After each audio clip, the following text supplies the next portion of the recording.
Біз келіп тоқтаған тақырып Бабу ма жаа фи хуффи Расулиллахи саллаллаху алейхи вассалам.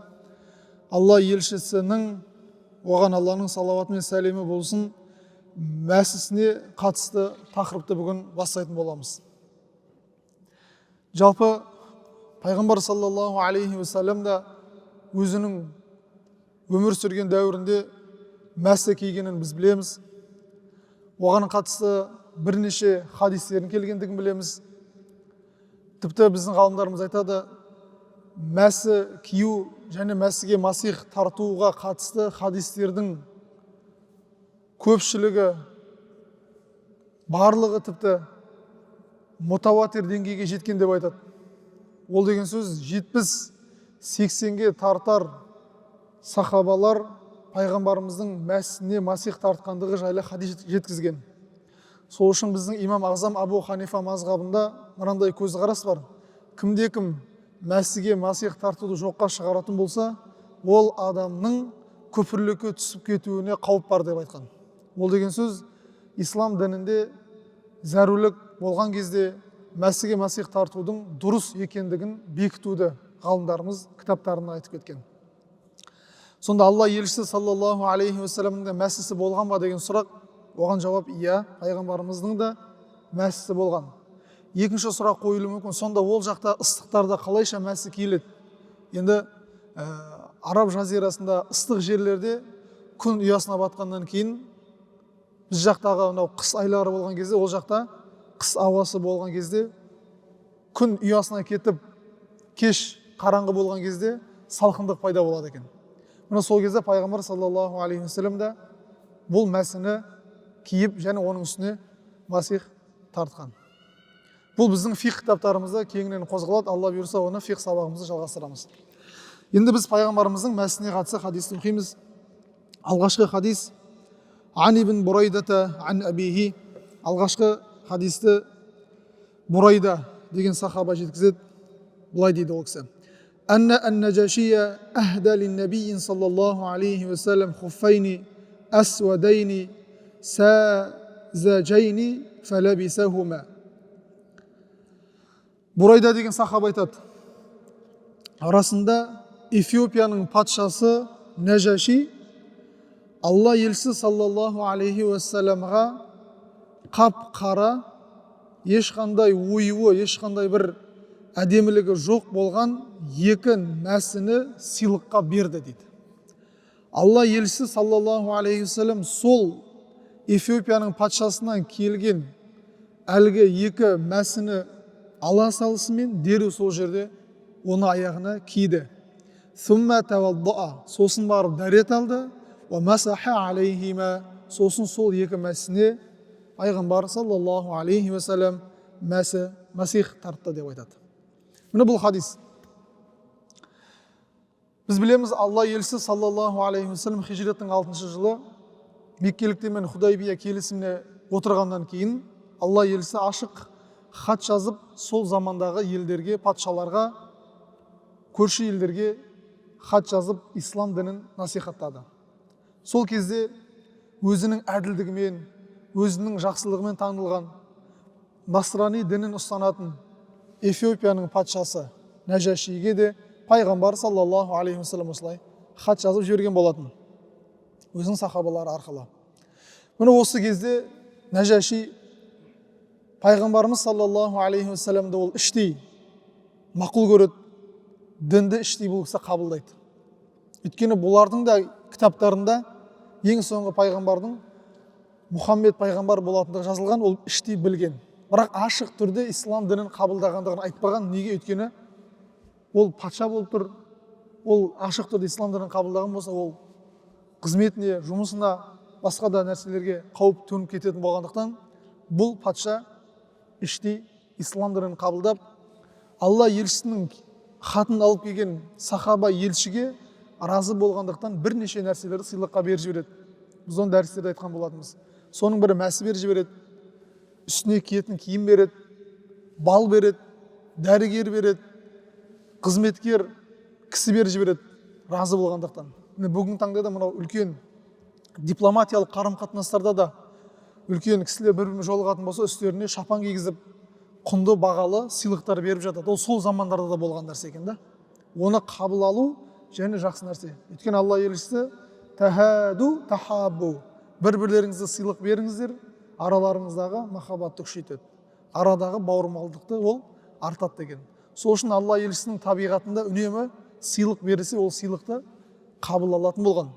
Оның қандай көлемде бағалығына қарамаған, бәлкім шын көңілден берілген екендігіне қарап, оны үнемі қабыл алатын болған. Бұл да міне біздің бүгінгі таңдағы мұсылман жұртшылығына, мұсылман үмметінде пайғамбардан қалған үлкен бір сара жол екендігін біз көріп отырмыз. Міне осы жердегі хадиске үңіліп қарайтын болсақ, Алла елшіге осы Нәжаши сыйлық беріп, екі мәсі береді. Ол мәсіні пайғамбарымыз сол жерде қолға ала салысымен киіп, дәретін алып, сол мәсінің үстінен сүртіп жібергендігін міне біз хадистен көріп отырмыз.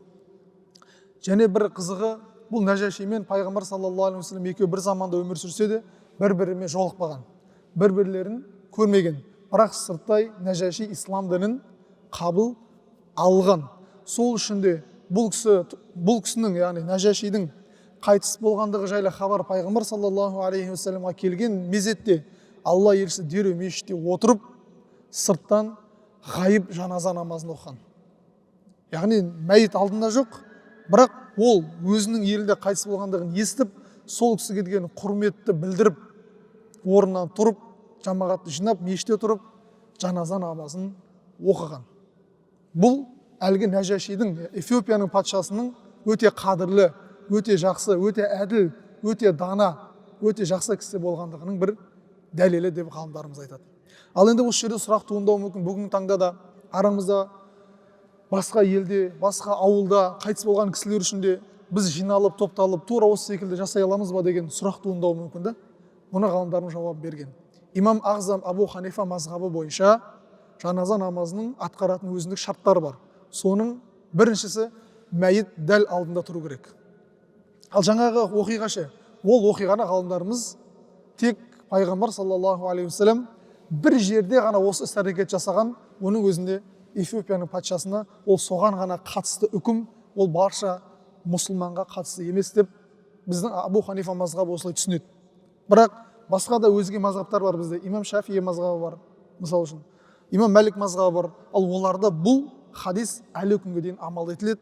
Бір жерде, бір елді мекенде туысқандары, бауырлары дүниеден өтіп жатқан болса, сол жерде мешітте жиналып, сырттан ғайып жаназасын оқып жібереді. Бұл біздің мазхабта не екен? Жоқ екен. Бұл ғалымдарымыз тек Эфиопияның патшасына ғана тиісті деп ғалымдарымыз түсіндірген. Сол үшін біздің фиқ кітаптарын оқып қарайтын болсаңыздар, жаназа намазына қатысты бөлімге келген кезде оның өзінің шарттары бар. Сол жердегі ең үлкен шарт мәйіттің денесі немесе көпшілік бөлігі болу керек. Ал көпшілік денесі жоқ болса, оған жаназа оқылмайды, жай ғана арулап жерлей саламыз. Біздің міне ұстаным осылай екен. Осыны ескерген жөн. Келесі екінші хадис. عن الشعبي قال المغيرة بن شعبة رضي الله عنه, مغيرة بن شعبة деген сахаба, Алла оған разы болсын, أهدى دحية للنبي صلى الله عليه وسلم خفين فلبسهما. وقال إسرائيل عن جابر عن عامر وجبة فلبسهما حتى تخرقا. Муғира ибн Шуғба деген сахаба айтады, Дихия деген сахаба, Дихиятул Калби, біз өткенде айтқан болатынбыз, сол сахаба. Алла елшісі саллаллаху алейхи уассаламға екі мәсіні сыйлыққа береді. Екінші бір деректерде оған қосымша сыртқа киетін шапанды да пайғамбарымызға сыйлыққа береді. Алла елшісі Дихиятул Калби деген өзінің сахабасы берген екі мәсі мен үстіне киетін шапанды қабыл алып, дереу сол мезетте киеді, және осы екеуін жыртылып қалғанға кигендігін айтады. Дихиятул Калби деген сахабаның берген мәсісі мен үстіне сыйлық ретінде берген шапанды Алла елшісі саллаллаху алейхи уассалам жыртылып қалғанға дейін кигендігін айтып отыр. Біз бұл нәрседе не көреміз? Дихиятул Калби деген сахаба өте ажарлы, өте көркем сахаба болды деп айттық. Өткенде қай бөлімде біз пайғамбарымыздың хадисін оқыған кезде Джибрил алейхиссалам Дихиятул Калби деген сахабаның бейнесінде Алла елшісіне келген. және сыйлық берген кезде алла елшісі дереу оны қабыл алғандығын көріп отырмыз. Және ең бастысы алдындағы хадистен өзгешелігі, бұл екі алған сыйлықты жыртылғанға дейін киді деген сөз қолданылып отыр мына жерде. Ол нені білдіреді? Алла елшісі саллаллаху алейхи уассалам қандай да бір кісіден сыйлық алса, немесе қандай да бір нәрсені жаңадан алса, сол нәрсе істен шыққанға дейін қолданғандығын көреді. Бұл бүгінгі таңда бізге де сабақ болу керек деп айтады ғалымдарымыз. Өйткені бір киімді 2 мәрте 3 мәрте киіп оны шешіп тастап кете беру де ол дұрыс емес екен. Ол ысырап қалып барады деп айтады ғалымдарымыз. Алла елшісі тіпті өзінің киген киімінде өзінде ысыраптың дұрыс емес екендігін насихаттап жүргендігін ғалымдар біздерге насихат айтып жатыр. Керісінше ғибадатқа, құлшылыққа киген киім ол өте жақсы киім деп айтады ғалымдарымыз. Ол мейлі тізесі шығып кетсе де, мейлі оның түсі өңіп кеткен болса да, ғибадатқа киілген киім ол өте жақсы, берекелі киім болады. Және оны арттағы ұлыңызға, қызыңызға, басқа да туған туысқандарыңызға мирас етіп қалдырып қойғанға да ол өте жақсы деп айтады. Міне бүгінгі таңда үлкен аталарымыз арамызда отыр. Өзінің әкесінен, өзінің үлкен ата бабасынан қалған жайнамаздар қалады. Сол қажылыққа барып келген киімі қалып жатады. Оқыған Құраны қалып жатады, ескі. Бірақ ол өте құнды нәрсе. Ол біздің бабаларымыздың да пайғамбар саллаллаху алейхи уассаламның сара жолынан айнымай алған нәрсесін ескіріп, тозып кеткенге дейін қолданған екендігін көрсетеді. Және бұл екінші жағынан ысырапқа жол жоқ екендігін білдіреді. Ысырапқа біз жасамаймыз. Ысырапты Алла Тағала жеп көрген. Тіпті Құранда ысырап етушілерді Алла жақсы көрмейді деген аяттың өзі біздерге дәлел болып отыр екен. Сол үшін киген киімімізді де ұқыпты қарап, оған мән беру бұл пайғамбарымыздың үлкен бір сүннеті екен. Хадисті жалғастырып Мұғира бин Шуба былай дейді: Ла ядри ан-наби саллаллаху алейхи ва саллям азакиюн хума ам ла. Бұл екі сыйлыққа берілген мәсі және үстіге киілген киім шариғат бойынша сойылған малдың терісінен тігілген бе, жоқ әлде одан басқа ма екендігін білген жоқ дейді. Яғни оны сұрастырған жоқ. Бұл нені көрсетеді дейтіміз ғалымдарымыз және біздерге керемет жауап айтады. Егер кез келген нәрсенің шариғат жолмен бауыздалмаған екендігіне анық мағлұмат келмесе, бізде қағида бар, кез келген нәрсенің түбі, асылы ол таза деген біздің шариғатта қағида бар. Мұны пайғамбар осы жерде соны ұстанған екендігін айтады. Ал егер де кейбір киімдер болуы мүмкін, електен өтпеген, Алланың атымен аталмаған сойылған киімнің, малдың терісі болуы мүмкін, ол дұрыс емес болады екен. Ал егер де шариғат бойынша бауыздалған малдың терісі болса, немесе кез келген біздің фихта мынандай бір мәтін бар: Куллу ихабин дубиға фақады тахура. Кез келген тері електен өтсе, ол тазаланады. Тек екі тері тазаланбайды деген. Илля жилдул адами, адамның терісі. Ва жилдул хинзир, доңыздың терісі деген. Екеуінің де себебі бар. Адамның терісі не үшін десе, лекарамати, оның құрметі үшін. Алла адамзатты бүкіл жаратылыстан ардақты құрмет етіп жаратқан. Сол үшін оны қолдануға болмайды деген сөз. Ал екінші, доңыздың терісін қанша електен өткізсеңіз де ол тазармайды. Неге? Алла Құран кәрімде оның өзі арам деген. Оның жүні де, тұяғы да, тісі де, сүйегі де, бүкіл болмысын Алла Құран кәрімде арам деді ме? Демек одан қанша сіз електен өткізсеңіз де ол не істемейді? Тазармайды екен. Ал одан басқа кез келген жануардың терісін біз белгілі бір електерден өткізсек, арнайы қазір енді құрылғылардан, автоматтардан өткізсек, ол тазарады. Оның ешқандай проблемасы жоқ. Оны қолданыңыз, оны киіңіз, онымен намаз оқыңыз, оның үстіне намаз оқыңыз, оған ішіне су құйыңыз, немесе су құйылған ыдысқа дәрет алыңыз, ешқандай проблема болмайды. Тек қана адамзаттың құрметі үшін адамның терісі, екіншісі жаңағы Алла Құранда арам етілгендіктен доңыздан жасалған кез келген нәрсе тазаланбайды. Керісінше доңызға қатысты кез келген нәрсе ол нәжіс болады, ол лас болады, ол жаман болады. Және тіпті доңызбен тігілген киімі намаз оқысаңыз да намазды қайтадан қайтару керек болады. Ол таза емес. Сол үшін мұсылман адам киетін киіміне ұқыпты болу керек. Яғни ұқыпты болу керек деген сөз таза ұстап жүру керек емес. Бәлкім сатып алып жатқан кезде оның таза не таза емес екендігіне де мән берген дұрыс болады екен. Демек біздің осы хадистен көргендігіміз Алла елшісі саллаллаху алейхи уассаламның де мәсісі болған, және ол мәсісіне Алла елшісі киіп үстіне масих тартқан. Біздің фиқ кітаптарымызда сапардағы кісіге 3 күн 3 түн мәсіге масих тартып жүруге рұқсат берген, ал тұрғылықты сапардағы емес кісіге 1 күн 1 түн мәсіге масих тартып жүруге рұқсат беріледі. Және мәсінің де өзінің шарттары бар. Ол дәрет, таза дәретті күйге кию керек. Және ол тобықты жауып тұру керек. Және өздігінен су өткізбейтін қалың болу керек. Және ол бірнеше километрлермен жүрген кезде жыртылмай төтеп бере алатын болу керек.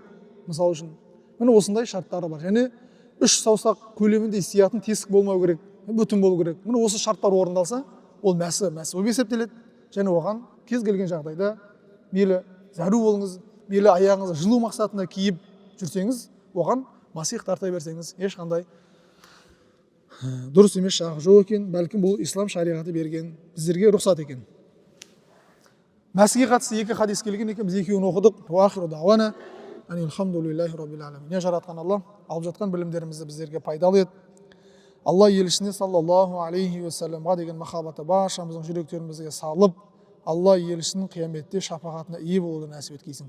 Аллахумма салли ва саллим ва барик алейхи би рахматика я архамар рахимин. Аллах.